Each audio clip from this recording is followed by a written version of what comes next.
All right, we recording. All right. Welcome to part three and the finale of No Country for Old Men, Recovery Room Book Club. And up until this point, a lot has went down in the book. A lot has gone down. We've seen multiple characters that we were following the storylines of be killed off. Wells is gone. Moss is gone. That hitchhiker that had the bad luck of meeting him that morning is gone along with him. And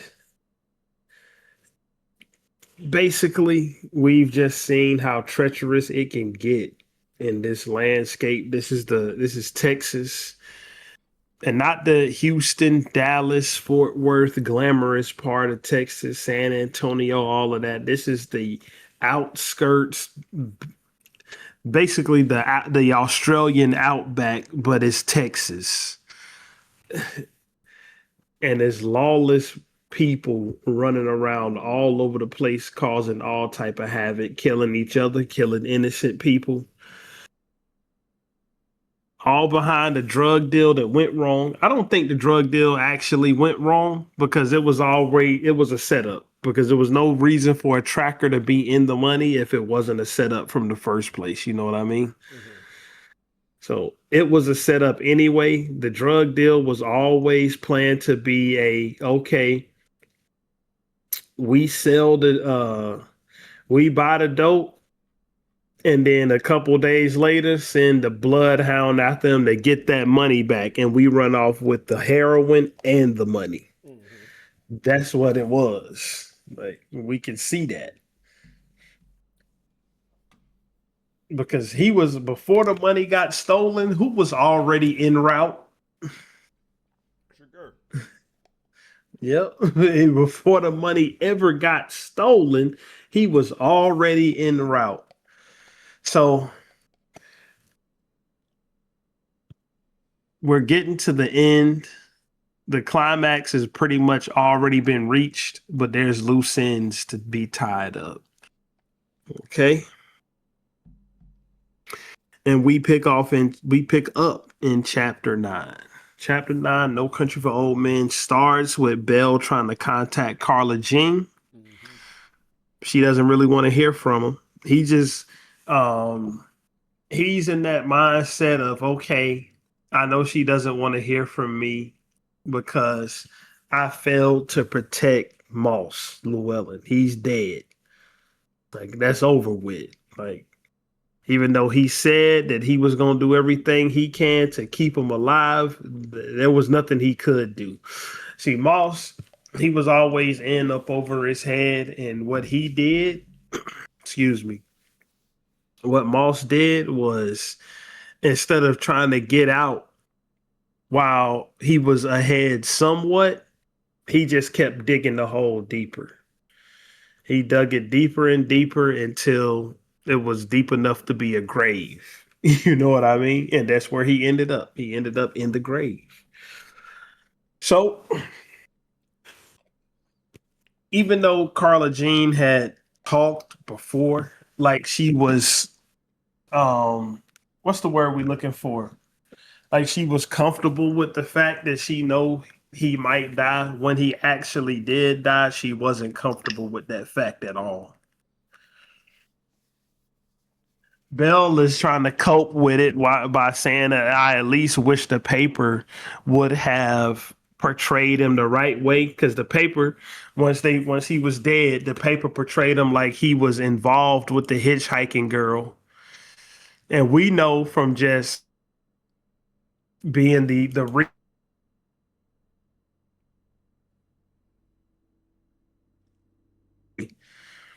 she basically threw herself at him and he refused,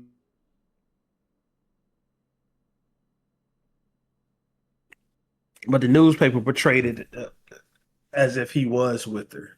So he was just trying to he was trying to search and claw for some silver line that just didn't exist. But um The girl didn't even have a name. She was never named. She was just a 15-year-old runaway, Hmm. right? 15-year-old runaway. And then after Belle contacts Carla Jean, she pretty much already knows she's being contacted because her husband is dead.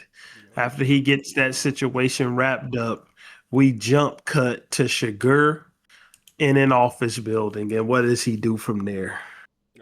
Chigurh is bringing the briefcase of money back to the owner. Um, Hmm.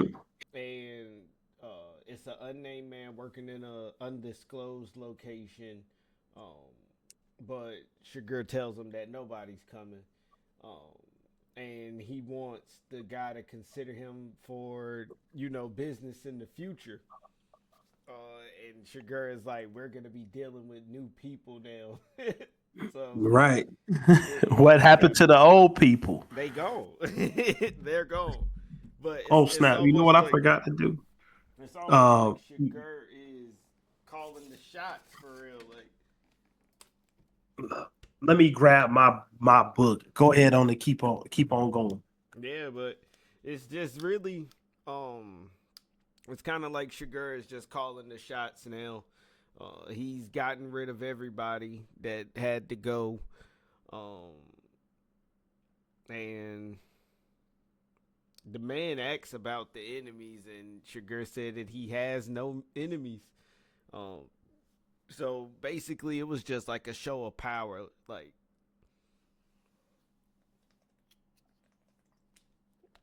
and then um, that part is kind of short, and then it cuts to Carla Jean's grandmother passing away. And she goes to the funeral. She's surprised about the all of the people that kind of That's my showed up. fault. Go ahead. I'm back. Oh, and now I because that the part where Chigurh was in the office, that one was kind of short, but and then it cuts to Carla Jean's grandmother passing away. And her being like surprised about how many people were there and how many people showed up, and she stood with her family. But she's We like could get the a entire time she felt like somebody was watching her. well then let's pause right there. Let's go back and pull some of the quotes out from when he was in the office building because it was short, but it did really give you a him being in the office building and the things that he did and said while he was in there gave you a complete picture of how his mentality works. Like it gives you a snapshot, but it gives you it summarizes his whole mentality all in one little uh excerpt, right? Mm-hmm. So like you said, he said nobody is coming. We're dealing with new people now, and he was speaking like he was in charge of everybody's destiny, right? Even though we both know he's not, because he got himself into trouble thinking that he could be in charge of somebody's destiny when he that ended up with him having to choke that police officer out Mm-hmm. and kill him. So what he's really in charge of the destiny of a bunch of people who were basically too stupid for the situation that they were in. Like Wells was arrogant, and Wells didn't like the fact that Chigurh was seen as some type of grim reaper. Well, this is my opinion on Wells's mentality. He didn't like the fact that Chigurh was seen as the grim reaper when him and Chigurh worked in the same line of business. Right. That's how I think he thought. Like I think he felt insecure. Like, yeah, y'all talking all of this about him, but I'm a killer too. Mm-hmm. That's how he came off. But he was cowering in the corner when it was his turn to be on the other side of the gun. You know. Um, but Chigurh was in the office building, and like you said, he said nobody else is coming, and he said because I'm in charge of who comes and goes. That's Mm-hmm. basically what he said. Said he took some of the money to cover his expenses, flat out told him, like, even though you wasn't the one that hired me, I took some of this money for my trouble. It's another portion of it that I can't really account for because the thief spent it. And the rest of it is back to you. It's 2.3 million. And basically you doing business with me from now on. like like a hired gun. That's what he is. He's a hired gun. But he's throwing around his weight as if he's the one that calls all the shots. Because in this little world that he's found himself in, he has made himself be the one that calls all the shots. Yeah, Really. he's killing up everybody around.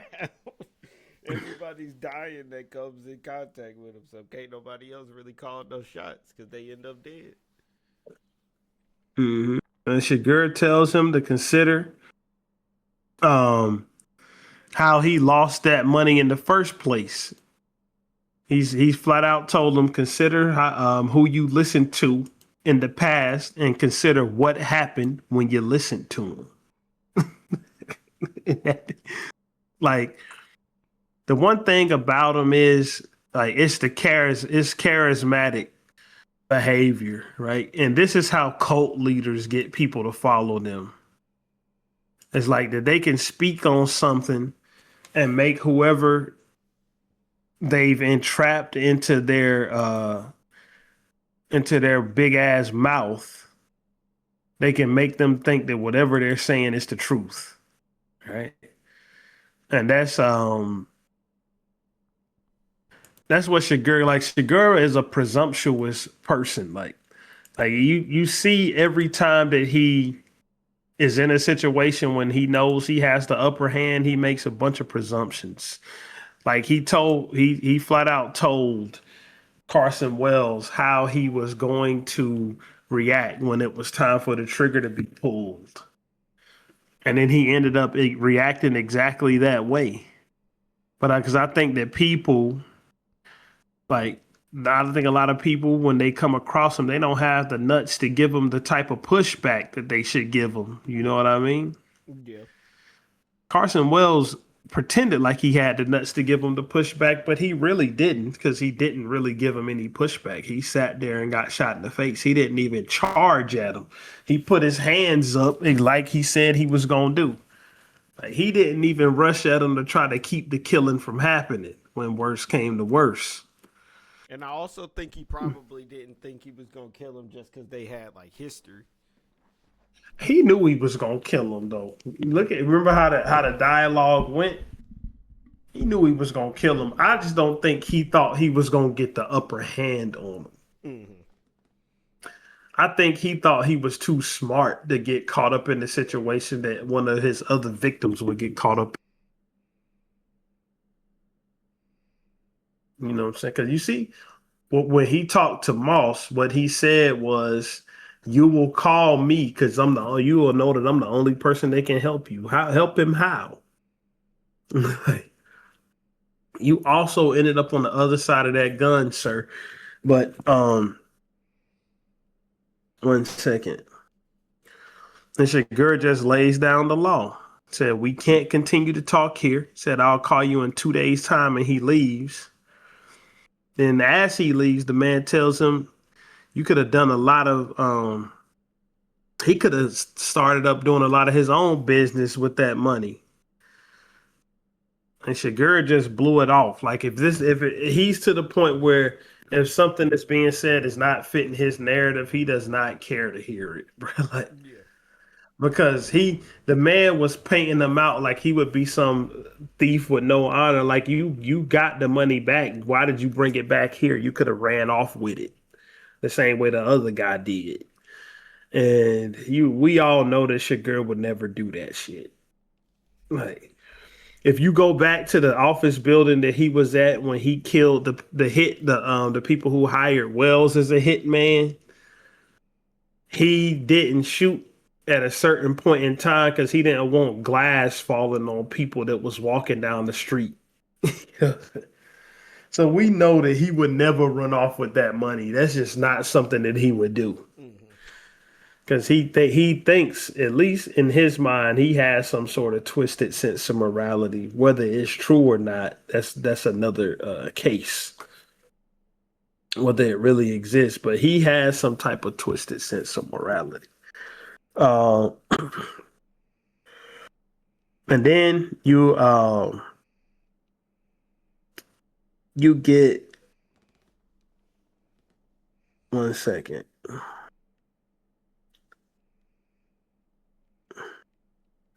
You get the quote on page 253 that he said, I mean, bro, this book, once it got to chapter 9, the shit just went rolling real fast, bro. Mm-hmm. But on page 253,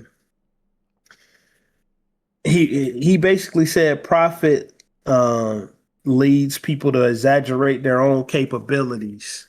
And let's see, um, when the I'll read it exactly. When the man asked what happened to the old people, he said they've moved on to other things. Not everyone is suited to this line of work. The prospect of outsized profit leads people to exaggerate their own capabilities.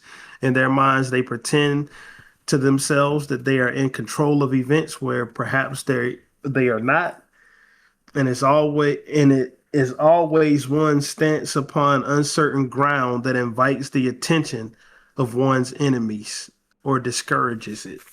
He had to be. I think he was talking about Wells in that excerpt, like, because that's who fits that. Like, he had to be talking about Wells, like, because he never saw Moss as a threat. He always saw that Moss is gonna be somebody he was gonna catch and murder. Mm-hmm. You know what I mean? But I think he was talking about Wells when it comes down to profit. Um, Wells and the people that hired Wells. You know what I'm saying? Because he killed all of them. You know, and he killed all of the people who was coming after the money other than him. So he might have been talking about everybody that was in the situation, but Wells is the one that I think out of anybody he would be talking about. But go ahead, you was picking up where she was at the funeral. Yeah. So she gets home after dark and she's sitting at the table crying, over the funeral and stuff. And she goes upstairs and finds Chigurh sitting in her bedroom. Mhm. At the beginning of at the beginning of it, before I had interrupted, you did say one key thing. Even at the funeral, she felt like what she She was was being being watched. watched. Yeah. So it all already adding to like just this terrible, terrible day, your grandmother's funeral. You walk into the room and Chigurh is just already waiting in the room for you, pistol in hand. Mhm. Um, I don't like at this point. It just kind of like I wanted to think that Chigurh would just not kill her, but Like they did, like they did something like it was something to the effect that the movie changed some of the storyline or something, or the movie left it ambiguous, mm-hmm, and in the book we find out that he didn't do anything and he just left her. mm-hmm. But it takes the hard opposite of that to a point where, like, it ain't only that we're gonna get to it in a second, but it's not only that she's dead, she's about to get killed. It's to the point that he makes sure she goes to the grave miserable. Yeah. Like, um, 1 second. Like, so yeah, like you said, she's about to die, and not only is she about to die, she dies. We're gonna get to it. Let me not go too far ahead, I and mean, set the scene basically too. begging. I mean, is she died basically begging for her life at this Mhm. rate, but it just And it's a tense scene. It's it's basically like staring death in the face. And I mean, Chigurh tells her like some crazy stuff about how um like basically saying that is Moss's fault that she's dying. Like he wanted her to die. Like he's basically saying that like Moss had the power to remove her from harm's way, but he chose not to. Um, and And that's what and I'm talking about it's when I just a say he sense. made sure she went to the grave miserable. That's what I'm saying, and it's like a sense of just like you can't understand it. Like she can't understand it. She can't understand why she's about to die. And I mean, and like I said, just pleading, begging, pleading, and he ultimately gives her the choice. Like he pulls the coin out and he flips it. Let's stop right there. So let's set the scene. So when she came up and she found him sitting in the room, but it wasn't that she just walked in and saw him. She walked in into a dark room, Mm-hmm. flicked the light on, and he was sitting there. Like it's like almost painting the scene as if he just appeared out of nowhere like a ghost. Because in the dark you couldn't see him. She flicks the light on and then just all of a sudden he's right there. Like, motherfucker, he got a flair for the dramatic because he was sitting there in the dark on purpose, bro. Mm-hmm. Like, come on, he was sitting there in the damn dark on purpose, bro. Like, so Like she and flicks. it paints Chigurh as if he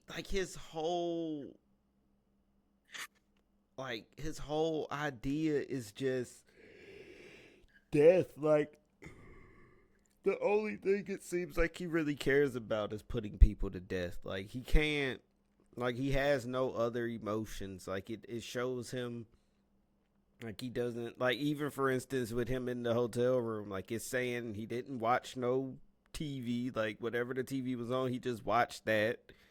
Like he's so what's the word like He was single minded. Like, yeah, like he's got, definitely single minded, like, but it was just almost like pure evil, like pure yep. evil, pure And the evil to thing the about point it of nothing is, else.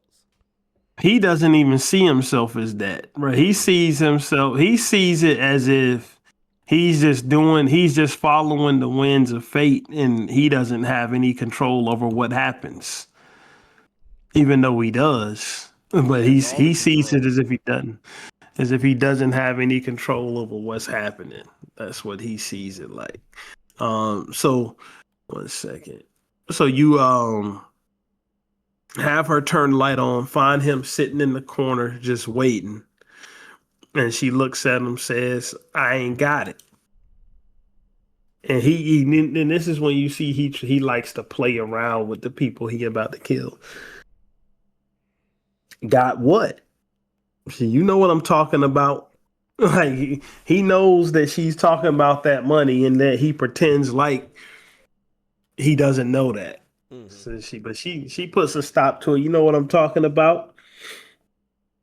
He said, um, I had about 7,000 of it and it's long gone and the bills still need to be paid. That's what she told him. Mm-hmm. And then she said, I just buried my mother and I haven't paid for that either. And then as cold as it could be, as cold as the blizzard. What did he say next? I wouldn't worry about that. That was the next thing he said. She said, I just buried my mother and I haven't paid for that either. He said, I wouldn't worry about that. That's crazy right there, It's bro. cold, bro. Like Chigurh is like literally one of the coldest, like one of the coldest characters, man. Like that's some cold shit. Like, and that ain't even like the only thing that he was saying to her. Like he said more. Like I don't have like the quotes written down, but like I, the way he I was got it. talking to her was like insane. Like insane. Mhm. Well, she after he said that, it progresses on. She says, "You have no reason to hurt me." And he said, "I know, but I gave my word." He said, "And we're at the mercy of a dead man, in this case, your husband." That's what he said to her next, bro. She says, "You gave my husband your word that you would kill me." He said, "Yes, I did." And she said, "But he's dead now." And he said, "I know he is, but I'm not." Like this nigga is crazy, bro. Like I ain't gonna lie, Chigurh is insane, bro. Like he's literally insane. Like, and I'm reading this like he don't care. Like he don't care. Like we said a minute ago, in his mind, he don't have any control over this. In his mind, it's just that this is the way it was meant to be. That's how he feels. This is how it was meant to be. And it came out and it would always have happened this way. That's what he said. We're gonna see that when we get to the coin flip, because in the coin flip with her, his mentality is different than the coin flip, or he talks about it in a different way than he talked about it in the coin flip with the store clerk. So you see a little bit of a difference between when he does the coin flip with her than when he did it with the clerk. But yeah, he says what he says. He says uh, he's dead, but I'm not. Then she says, "You don't owe anything to the dead." He says, "How can you not?" She says, "Because they're dead." He said, "But my word is not dead." And then he get to the point where what you said. He had the chance to remove you from harm's way, and he chose not to. Otherwise, I wouldn't be sitting here right now. Mm-hmm. That's that's what he told her.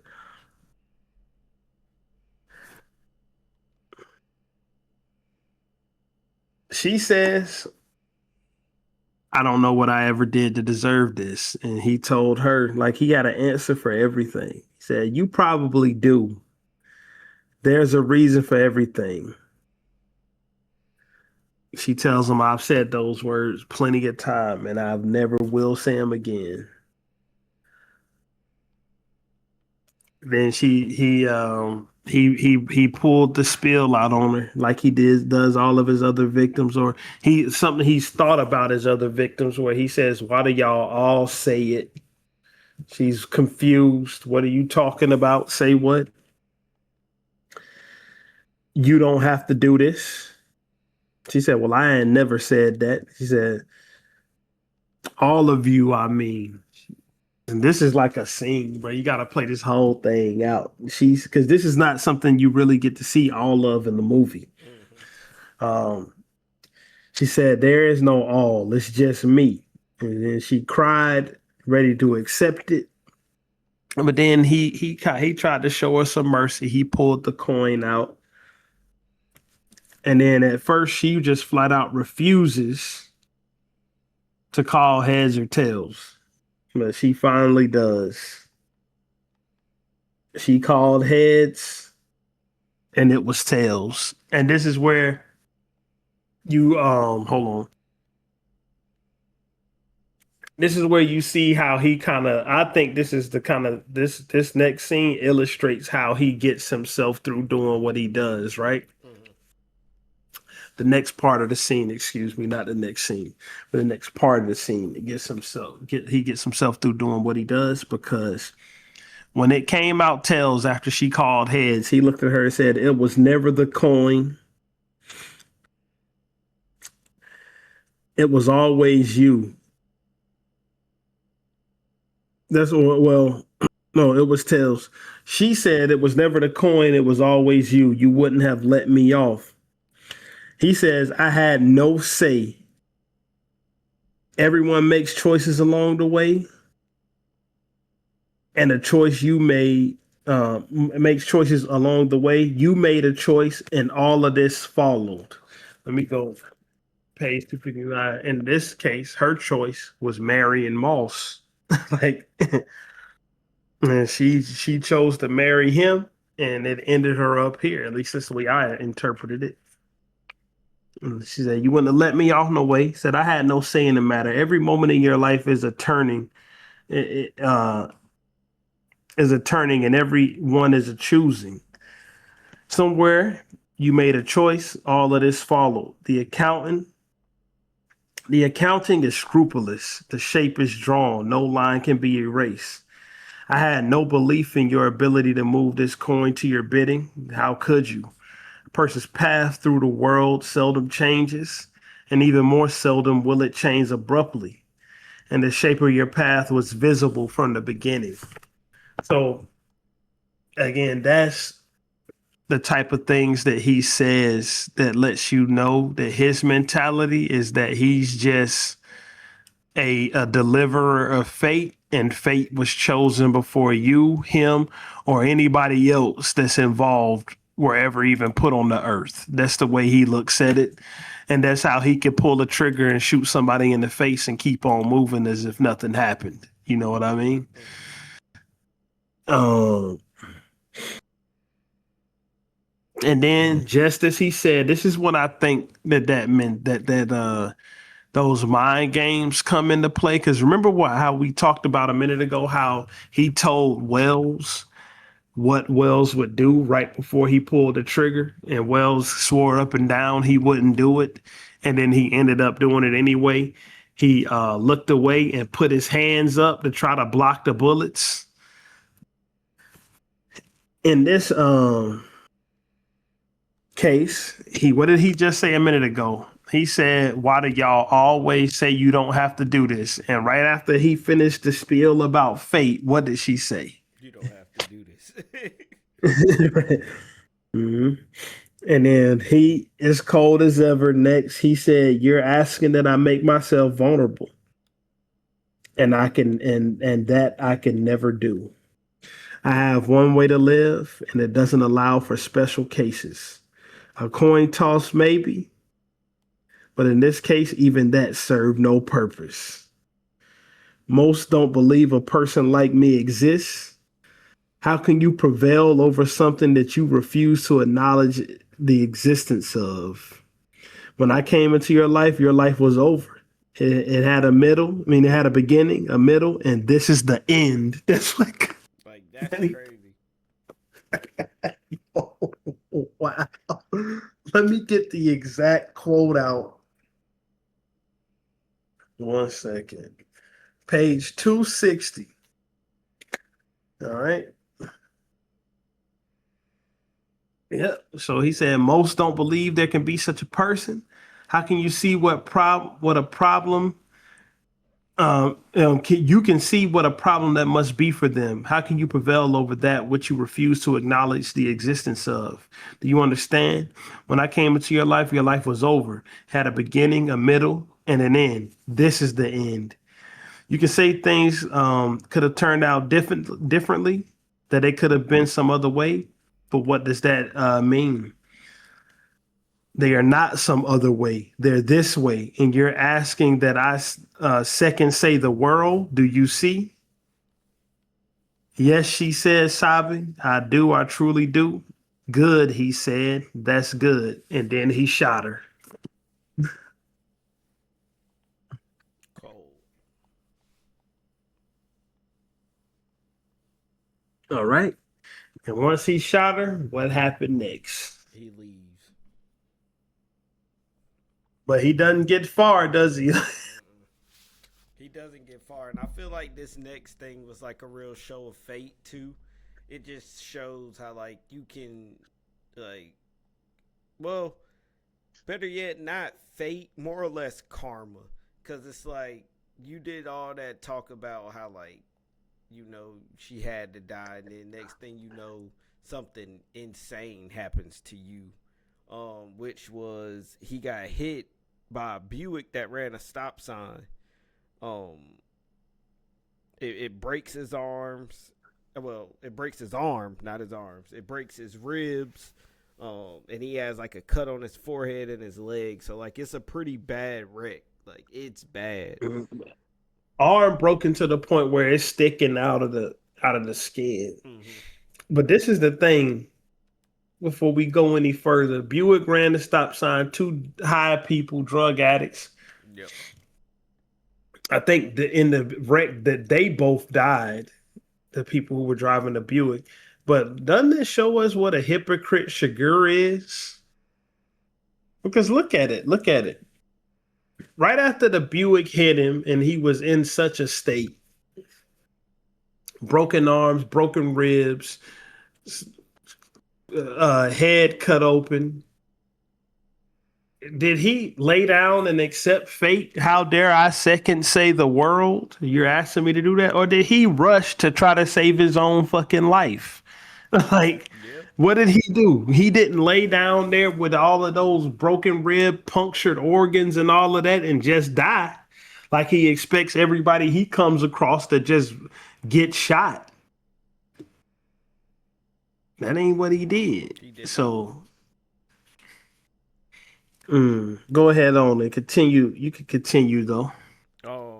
So he sees two teenage boys staring at him, and he asks him what would it cost to buy one of the boys' shirts, and the boy in the book, you get his name, is David DeMarco. He gives him the shirt. Chigurh takes some money from his money clips and gives it to them, and he's like, they basically tells him like, y'all didn't see me, y'all don't know what I look like, and he starts to like run over, like he runs off. Basically, he makes like a sling with the shirt and shit, and he runs off. And the boys see the pistol laying on the floorboard of the truck, and they take it. That was one of the craziest. Not the craziest, but that was something crazy that I thought too, because I was like,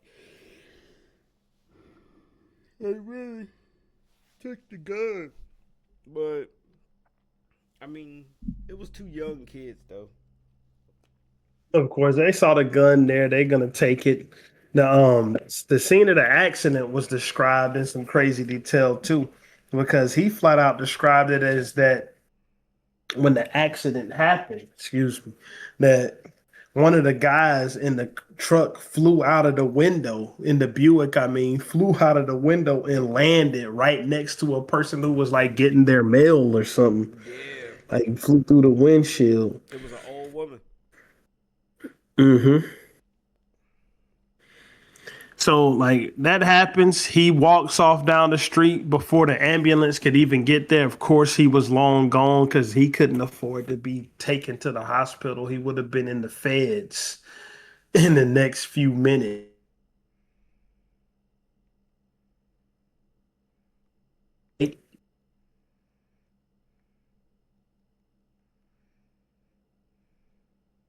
He didn't accept his fate that, okay, I'm going to jail because I just murdered somebody. Only this, and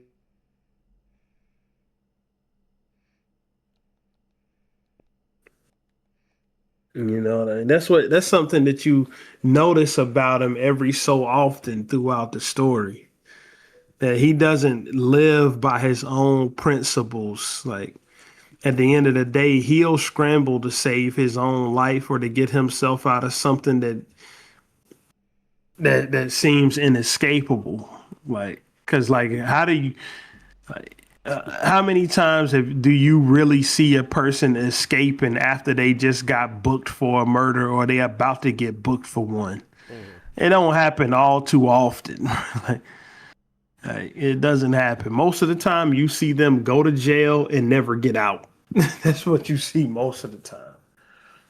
And not like, yeah, we see people get away with murder, but I'm not even talking about getting away. I'm talking about getting caught and then escaping and never being seen again by those police officers.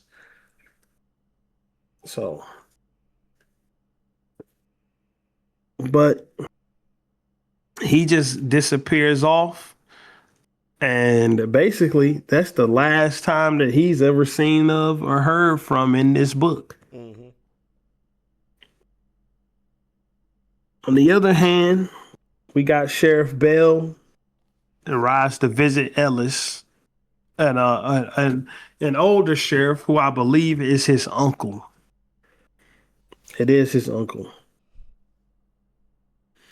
And they sit down and talk. And Bell he got something that he wants to get off of his chest. And I believe that this whole thing is the reason why he goes and sees him. Because number one, he's over there to get some kind of guidance. Or no, I don't even know if he wants guidance, but just to unload the fact that he's about to quit being the sheriff. He's not running for re-election. Like, he's quitting. And I think he's trying to figure out how to deliver the news to his wife. But he goes to tell his uncle Ellis first. You know what I mean? He said he arrives to visit Ellis. Ellis looked at him and said, "Do you know your wife writes to me?" He said, "I knew she wrote you a time or two."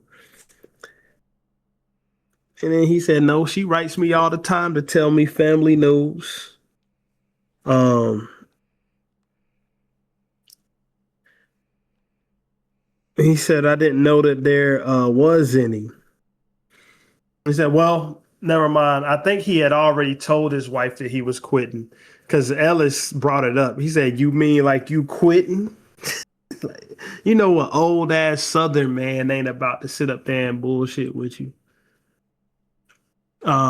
Said Neo Pop. You love his writing style.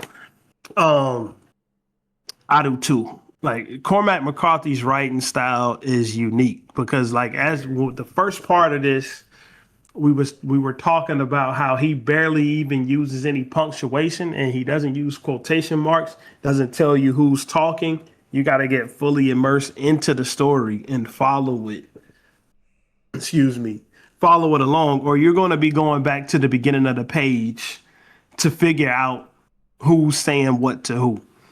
Like, Yeah, and I mean, and just as like and it just like the thought of, I'm reading Blood Meridian. We both are, and mhm. it goes into that book too. Like, you really gotta just kind of keep up with your guy Cormac, bro. Cormac, he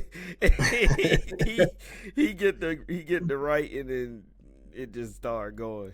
It goes, and but then it's beautiful. um, His the way he describes things is just amazing, bro. It's crazy. right, and then with No Country for Old Men, of course, we talked about it in the second part. It started off as a screenplay, so it's a little bit more cinematic than some of his other stuff because he was actually writing this as a movie first, Mm-hmm.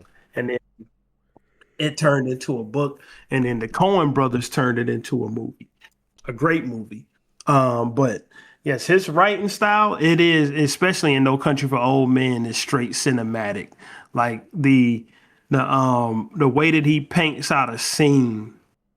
Like, one of the ones that we were talking about in the first part is when he was talking about how Moss was getting chased down by the truck. That's when he went back to the scene where he found the money. Mm-hmm.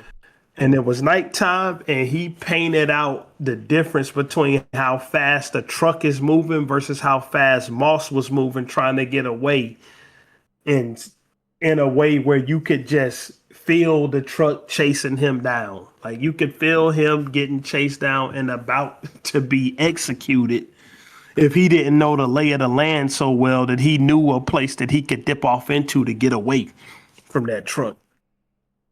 Um, but yeah, his writing style is well, it's one of the reasons why he's regarded as one of the greatest, if not the greatest of all time. And it's the writing style is definitely part of that. Not just the stories told, but the way that they're told. Mm-hmm. You know. Excuse me. But then yeah, he said, You mean like you quitting? He sits at the table across from his uncle, and then he asks him a question.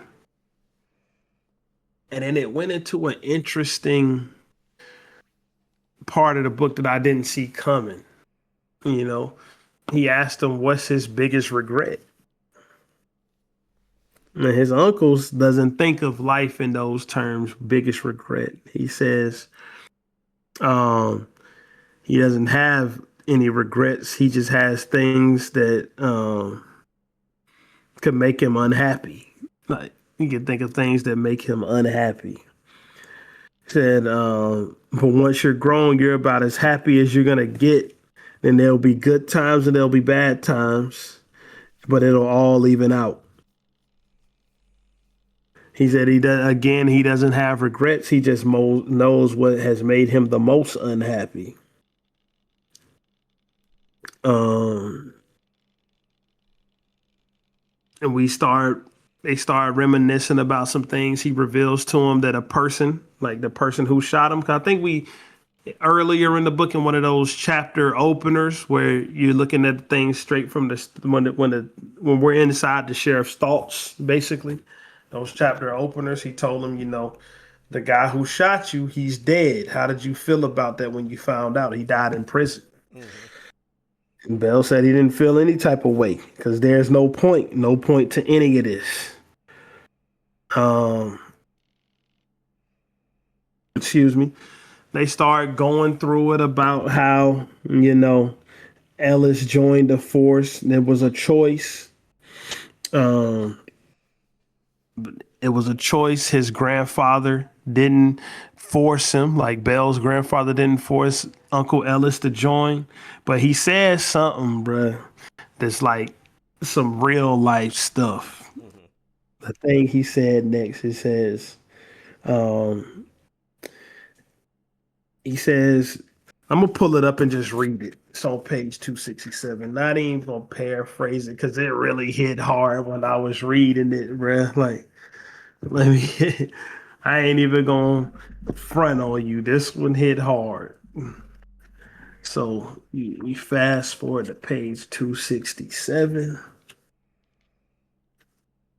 Let's see what Uncle Ellis had to say to Bell. Okay. He said, your granddad never asked me to sign on as a deputy with him. I done that to my own self. Hell, I didn't have nothing else to do. Paid about the same as cowboy. And anyway, you never know what worse luck your bad luck has saved you from. That's that's what he said to him. And I think that was something that Bell needed to hear because throughout this whole story, what has he done? He's failed to accomplish anything that he's wanted to do Mm-hmm. throughout the whole story. He didn't catch Chigurh. He didn't save Moss. Yeah. He didn't save Carla Jean. Mm-hmm. But we have to look at it this way. With that quote, if you reflect on everything that's happened, what would have happened if Bell did catch Chigurh? Would he be another body? Yes. 100% sure. He would have got clapped. I ain't gonna lie. And Chigurh probably wouldn't have been so lenient with him. I mean, you already know what happened to the deputy in the beginning of the book. He would not have Mm-hmm. been lenient. He he wouldn't have. It would have went He has so no bad. problem killing police. He has no problem killing anybody who he sees is getting in his way. That's what he said. That's why what he said kind of wraps up Bell's storyline. He said, you never know what worse luck your bad luck has saved you from. So the fact that you were always two steps behind is probably the reason that you're still alive right now. you know, that's something to think about. That's something to think about even when you thinking about real life, bruh. Mm-hmm. Because say you out driving down the highway. You're driving down the highway. Boom, you hit a deer. You pull over. Car can't move. You sitting there pissed off, front end of your car torn off. A mile up the street, a gas tanker, an oil tanker, jackknives, 30 car pile up, explosion, 20 people dead.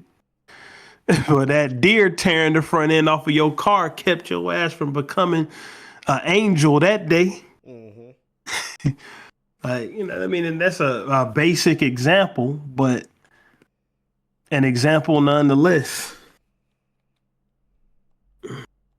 Mm-hmm.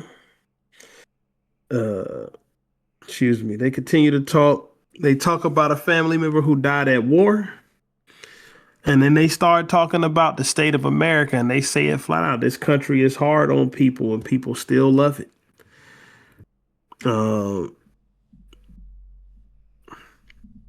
Bell then asks him if he's ever done something that's so bad that it stuck with him to this day. And he said, yeah, I mean, I would imagine that I have. And then we get into the part where Sheriff Bell's Ed Tom Bell tells Uncle Ellis about the thing that he did that was so bad that it stuck with him to this day. And what did he go ahead on and tell him? About leaving his war buddies to die. Mm-hmm. And that also kind of left him to feel like he didn't deserve the awards that he won from surviving. Right, because he didn't deserve them, because he only got them because the general the general gave them to him, or his commanding officer gave him the awards to save face. Mm-hmm. He gave him the awards to save face. So he basically he told him the story about, his commendations were just a cover up.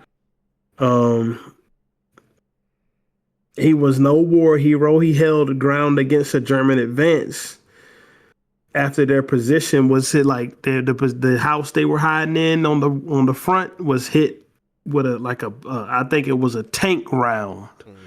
Blew through the house, knocked him out cold.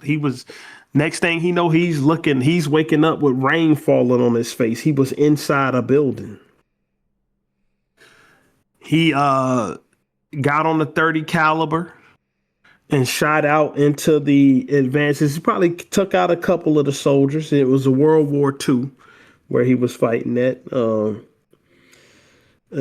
But like you just said, what did he do? He abandoned the other injured soldiers. As soon as nightfall happened, he ran off.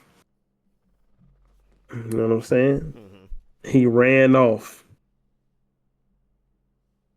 And his uncle tried to make him feel better. Like, what would have happened if you would have stayed? Said they would have either threw grenades into the wreckage of the house, or they would have went back and got reinforcements and came back, killed us all. He said, well, you didn't have a choice. He said, I did have a choice. I could have stayed. His uncle said, but you couldn't have helped them. But he said, when you get on that battlefield, you take a blood oath to fight and die, if need be, with the people that you're out there fighting with. And the thing that hit him so hard is that he knew that the guy he abandoned wouldn't have abandoned him. Mm-hmm. That's the thing. That's the thing that hit him.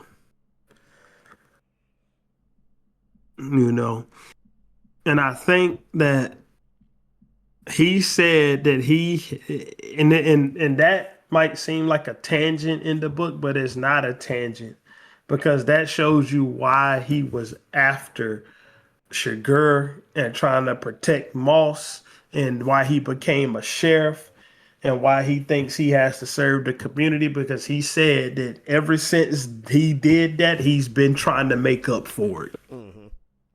That's what he said. Ever since he abandoned them guys, he's been trying to make up for it.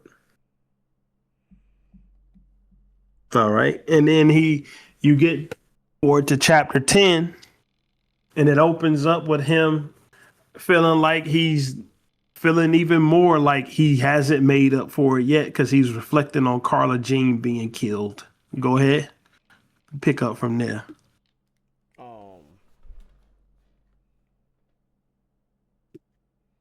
yeah. So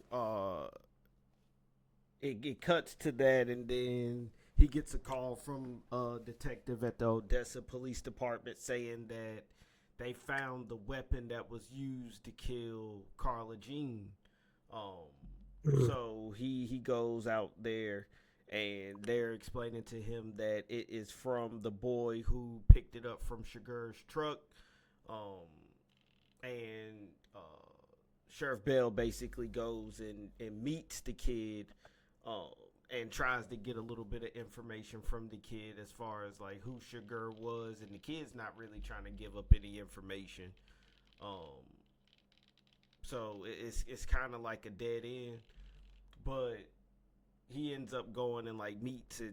He talks with his friend, and his friend kind of snitches on Yeah, he just told him. The friend basically told him what Bell already knew. him. Yeah. Like, the other guy wasn't fooling anybody. Yeah, so he got a call, like you said, from the detective in Odessa. They found a bullet. They found a gun. Um, I think that Bell especially wanted to save her because he reflected right before that on his own daughter who passed away, Mm-hmm. and how he even still, has conversations with her, uh, and takes her advice from beyond the grave.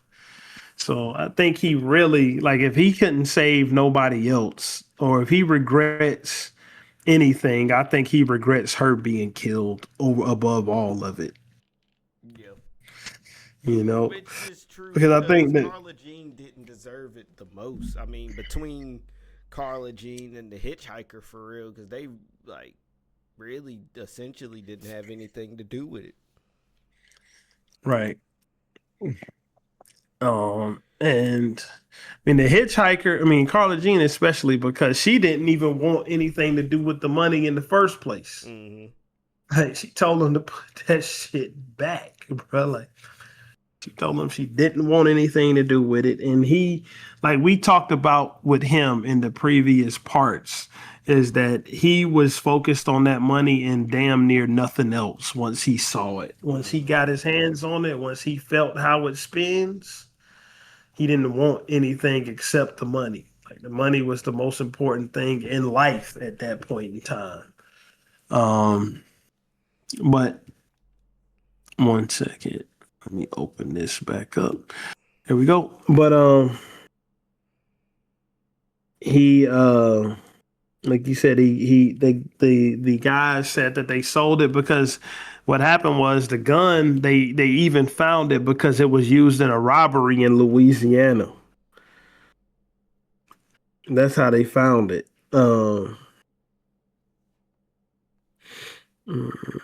second. So he's on the trail. Then he ends up going to San Saba to let Llewellyn's dad know that he's been killed. Basically, he's quitting and he's just trying to wrap up his little parts of the investigation because he at this point he's resigned to the fact that he's not going to be the one to catch Chigurh. Like if Chigurh ever gets caught, he's not going to be the one that does it. Mm-hmm. Um, but he went down there, lets Llewellyn know. I mean, Llewellyn's dad know that he's been killed. Um, Llewellyn's dad, he kind of tries to stand up for his son's name, saying, I know he wasn't into any drugs, any dealing, or any type of that. He wasn't raised that way. He said, yeah, I know he wasn't. Um, excuse me. And they just reflected on the Vietnam War and uh, how it, how that war basically chewed up soldiers and spit them out. Like at this point in time, the book is becoming like a meta commentary on the state of America. You know what I mean? Mm-hmm.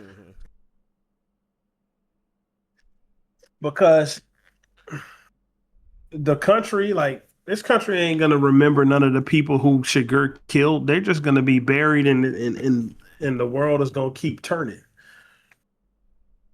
And that's kind of how they, you know, that's kind of the things that Cormac is laying out in these last few chapters about how the country, remember how with Uncle Ellis, they said the country chews up people, spits them out, kills them, and yet people still love it. That's because once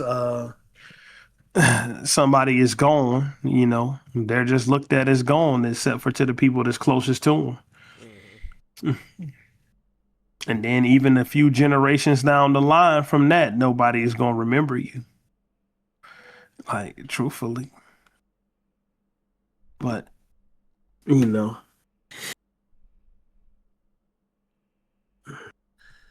get to the point where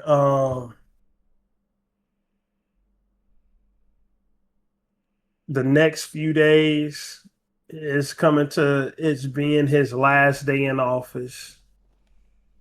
He starts to reflect and think about why he even became like an officer. And it's that he starts to really like not just reflect, but be honest with himself. It's not that he wanted to help save people. Like, that's not the full reason, even though that's part of it. The other part is that he wanted to be in charge of something. He wanted to be looked up. He wanted that authority. Also he wanted to save everybody, but he wanted that authority. Mm-hmm. I mean, he tells his wife that he's about to quit. Excuse me. He also went to testify in favor of a man that is about to go down for killing somebody that Chigurh killed. He knows Chigurh did it, but Chigurh, for whatever reason, he's able to slip through every crack, and to the point where somebody else is about to go to death row for something he did. Do you have the scene from where he talked to the guy after he was sentenced to death? I don't got the exact verbiage, but I do know um, the guy basically said that he did it. He kind of caped up for it. I think he was taunting Bill. He was. Because he said, you came down here to testify for me, and now you coming to visit me? I thought you was sweet on me. He was taunting them, bro. Because, like, a person that's in that line of work, bro, at least whether they do it or not, they're not supposed to show any signs of weakness.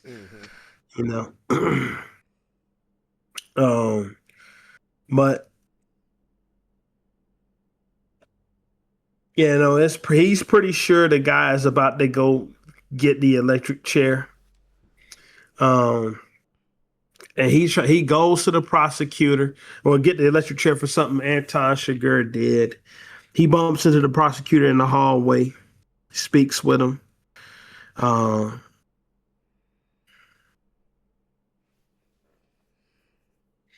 And the prosecutor is basically talking to him about Chigurh, like that ghost. You sure that ghost is still out there? And Bell informs him, oh no, he's no ghost, and he's definitely out there. Mm-hmm. And then I think with that next line he spit out, I think he was reflecting on what his uncle told him about how you never know what bad luck or what worse luck your bad luck has saved you from. Because what did he say next? He said, and I wish I had more information on him. Or at least I think I wish I had more information. Mm-hmm. Hold on. Because again, he doesn't really want to be in that same room. You saw how nervous he was when Chigurh was in the parking lot and he was in the motel room. That was the closest he ever came to him. And no, in the movie, they were actually in the same room, but that's not how it happened in the book. Like that was the closest he ever came to him. And even in that point in time where he had him dead to rights, where there could have been a confrontation, he didn't go face that one on one, face to face. He tried to spring a trap on him that Chigurh ultimately escaped from. Mm-hmm. Um, one second. Um, After he spoke to that prosecutor, he had basically resigned to the fact that he was done with this. He goes home. Um, his wife isn't there. He rides around looking for her for about 40 minutes and finds that she's taking her horse out. Um, One second.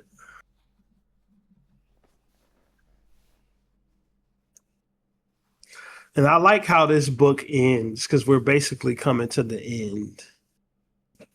Um, and I can summarize, or do you had anything else you wanted to summarize from this last chapter? Not really. You can go on and summarize the end, and then I'll just give my overall closing thoughts on the book. Yeah, that's what I was going to ask you to do. So he finds her, and it's calming down everything because this whole story is really told through three perspectives: Chigurh, Llewellyn Moss, and Bell. Like that's who we. And the end of it, all of the people who, other than Bell, who were involved, they were all like criminals and shit. You know what I'm saying? So they are either dead or had to disappear. So of course we end on Bell because he was the only upstanding citizen in the story, basically. He was only upstanding citizen, and even the people who were upstanding citizens on the other side of the situation, they were connected to somebody who wasn't an upstanding citizen and put them in the harm's way, Mm-hmm. you know, with Carla Jean. Uh, One second. And I think at this point in time, Sheriff Bell has moved away from, I think wasn't it Travis County where they were at? They moved. Um, his wife is happy that he'll be home for dinner on these days instead of out chasing outlaws and stuff. Uh, his wife is a calm person. Like she keeps him grounded. He said that more than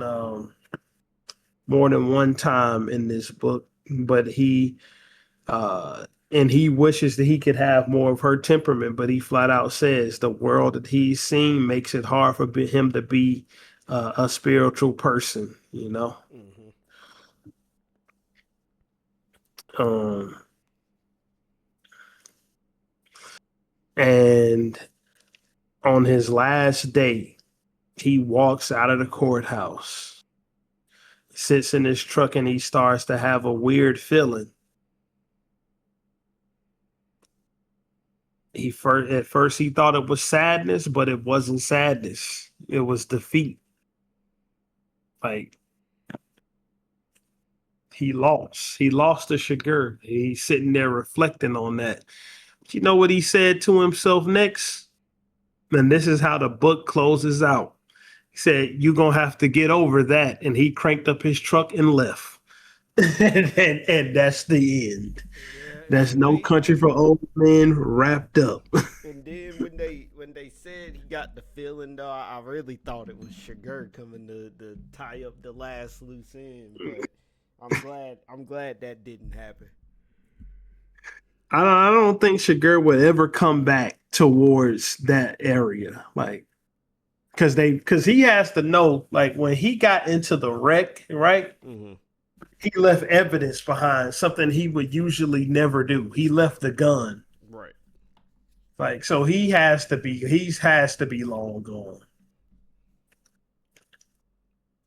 All right, but what's your overall thoughts slash Um, review?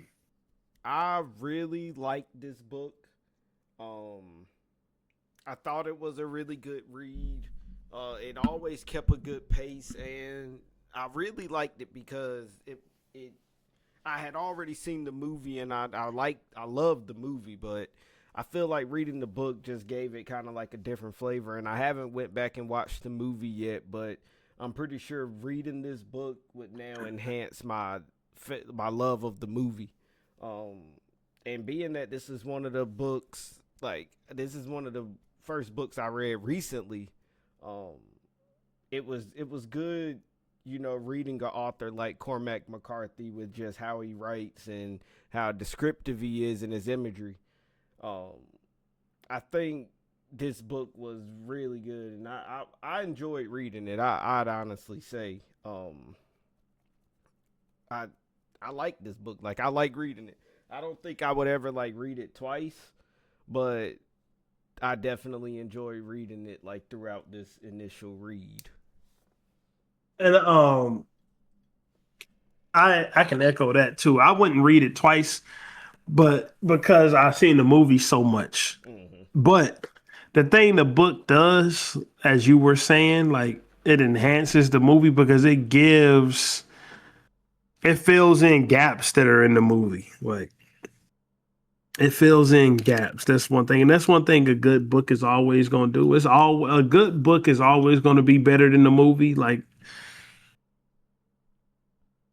and the movie itself is an all-time great movie. It won Oscars, Best Picture. Javier Bardem won an Oscar for Best Supporting Actor for it.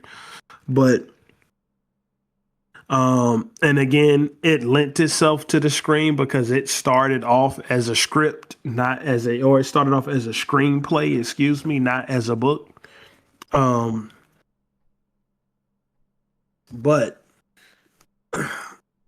like you said, it kept a good pace, and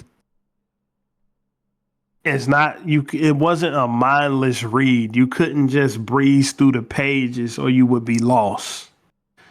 You know what I'm saying? You had to actually focus. It was good mind exercise, to tell you the truth. Mm-hmm. You had to be focused to keep up with the dialogue. And by the time I was getting through it, like his writing style had stuck to me like glue. I was able to follow those conversations with almost no effort. You know what I'm saying? In this it was written in a way, and the story was structured in a way that was that the scenes, you got a cohesive view of the scenes because it wasn't just in a linear fashion. It was okay. You see this side of what's happening right now, and then now you see this same time frame from Chigurh's point of view. Now you see this same time frame again from Wells's point of view, and it lets you piece it all together to where you get the complete picture of um the events that's taking place. You know what I mean? And it's not like okay, this person did that and that led to that and that led to that and that led to that, and then you have to shoehorn every character into all of those scenes together because each main character in this story got their own spotlight. You know, they got sections that were focused on just them and just what they were doing.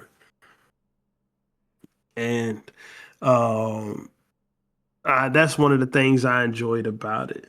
But yeah, I mean, No Country for Old Men was already an all-time great story, and it's only enhanced seeing it in its natural form. Mm-hmm.